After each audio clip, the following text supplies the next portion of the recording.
Il y a une multitude de façons de greffer. Une multitude qui se fait au printemps, greffe en fente, la greffe en couronne, la greffe par approche, la greffe à l'anglaise, et au mois d'août, ce qu'on appelle l'écussonnage.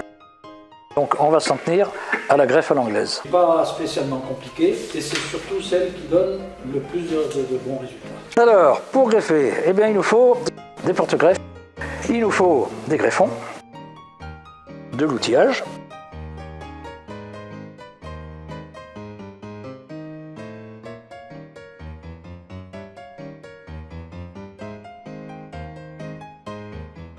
à partir d'un pépin de pomme, d'un pépin de poire, d'un œillet de cerise, d'un œillet de pêche, à faire stratifier d'abord et à mettre dans du terreau, soit en pleine terre, soit en pot. Pour obtenir un porte-greffe, il faut à peu près 2 ans, à partir du moment où on met le pépin en pépinière. Notre porte-greffe, il faut qu'il soit jeune, le bois est tendre, le minimum de diamètre comme un crayon, maximum comme un manche à balai. Alors les greffons, c'est quoi? C'est la dernière pousse de l'année sur un arbre. C'est pour les récolter. C'est quand la sève est à l'arrêt. Et à la Saint-Raymond. La Saint-Raymond, c'est le 7 janvier.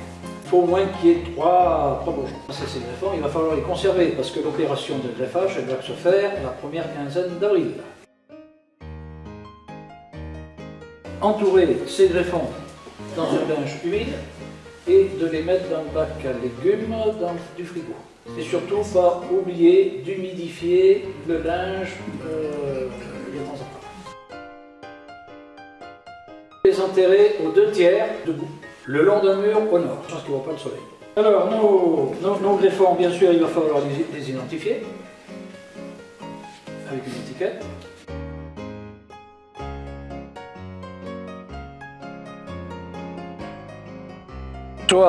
Soit vous greffez votre porte-greffe là où il est, et il prend, vous le transplantez là où vous voulez qu'il vive sa vie, ou l'inverse. Vous le transplantez d'abord et vous le greffez après. Le mieux, c'est déjà de le greffer là où il est. Le point de greffe détermine ce qu'on veut faire comme arbre.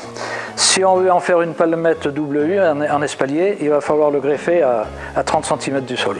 Si on veut en faire une basse tige, il faut le faire 1 mètre, 1 mètre 20. Et on veut alors, si c'est pour mettre dans un pré où il va y avoir les vaches ou les moutons, tout ça, l'autre, il va falloir le greffer plus haut. À 1 mètre, on coupe notre porte-greffe et on va faire une encoche.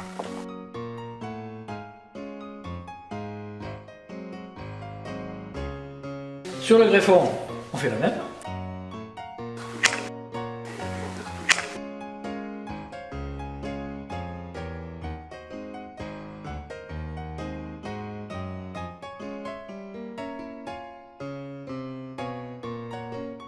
La sève passe par l'écorce, donc il faut bien le mettre sur un côté de façon à faire bien coïncider les écorces.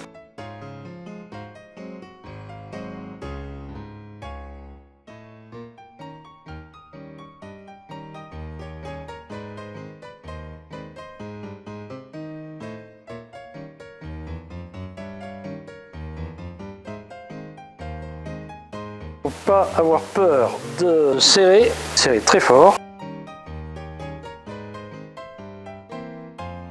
Il va falloir faire un nœud. Et voilà.